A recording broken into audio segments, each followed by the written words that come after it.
In the wake of the stunning events of September 11th, 2001, another pernicious attack followed on its heels. In September, and then again October, letters were mailed to major U.S. political and media offices with harmless-looking return addresses but deadly contents. The white powder inside contained breathable, potentially fatal anthrax spores. 5 persons did die of exposure, with many more sickened and treated. Although the casualties seemed minor alongside the thousands dead from the colossal disaster at the Twin Towers, this assault on America was taken almost as seriously.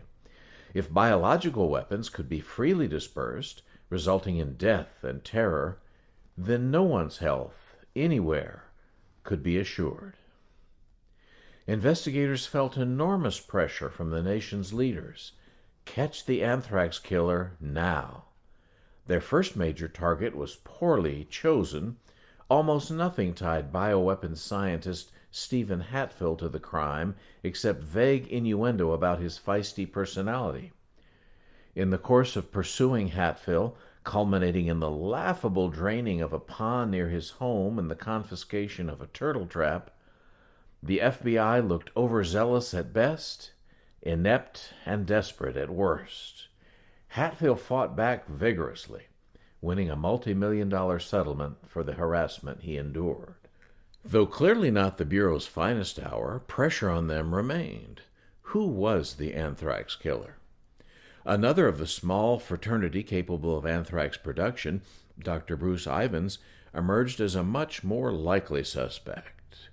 His lab hours had spiked dramatically just before the letter mailings. He had no alibi for the hours just before the deadly letters were placed in a mailbox in Princeton, New Jersey. And above all, he had a secret, dark history. Breaking into sorority houses because of obsessions, adult acts of vandalism, mailing vindictive letters with false return addresses after furtive late-night drives. Counselors and psychiatrists he'd seen over the years had received a clear message. He knew he had a dark side, and it scared him. As more and more circumstantial evidence pointed his way, the FBI tightened the noose. Cautious after the Hatfield debacle, they were nonetheless only weeks from indicting Ivins when he broke down and killed himself with a Tylenol overdose on July 26, 2008.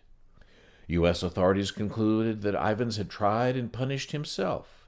Case closed. But is that really the end of the anthrax mystery? A large number of bioscientists, from close co-workers of Ivins to distant colleagues, wondered out loud if the government had merely found a second scapegoat, one without the spine and fighting spirit of Steve Hatfield.